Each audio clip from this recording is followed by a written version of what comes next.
Well, for starters, I must say this is the first time I'd seen a trailer that manages to be both clever and a disservice to the film it's supposed to sell at the same time. Little Italy is a little film whose release I'd been anticipating for several months before the fact. Despite other people's immediate reservations, I really just wanted something lighthearted for once.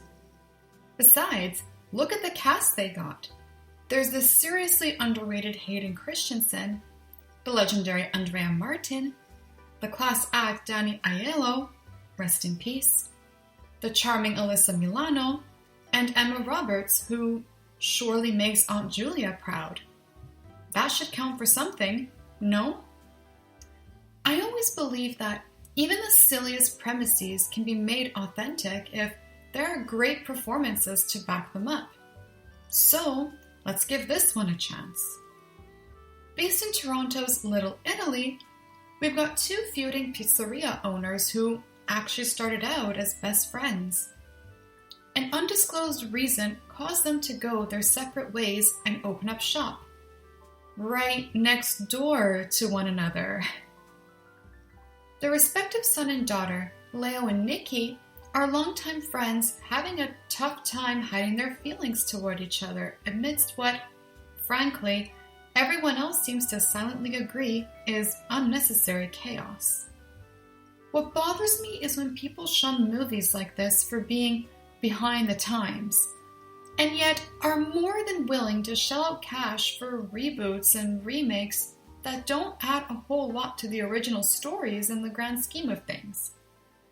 And for what it's worth, I like that Little Italy is a nice throwback to romantic comedies in the early 2000s, the era in which many of us millennials grew up. And it definitely has that fun My Big Fat Greek Wedding vibe to it. Don't let the trailer fool you. It doesn't give you the whole movie, nor does it have all the best jokes. Yes, there are stereotypes, but they're very clearly played for harmless giggles and definitely aren't a reflection of the community.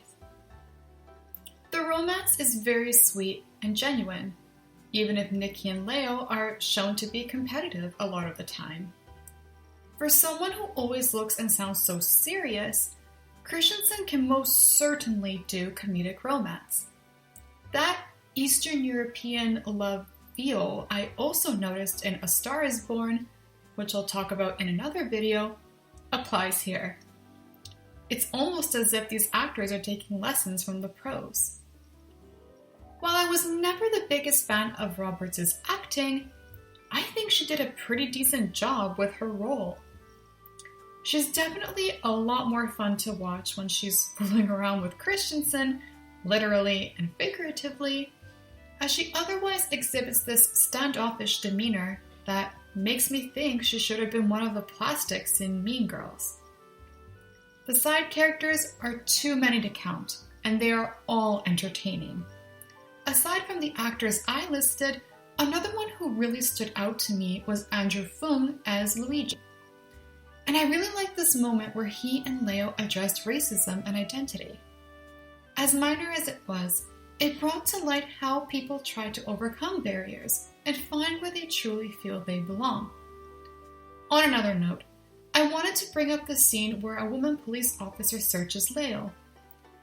It was uncomfortable to watch, as it should be, because it's supposed to demonstrate that harassment is never okay, no matter what. It can happen to anyone regardless of the circumstances, and should never be seen as a joke, even in a comedy. But that shouldn't detract from the mostly funny and cute scenes, because that's where the heart of Little Italy is. It all makes me feel very nostalgic for my childhood, romances, and of course, great food. There is hope in the small things, that you can find ways to relive those special moments again. And that's what I took away from this unapologetic love letter to all rom-com cliches everywhere.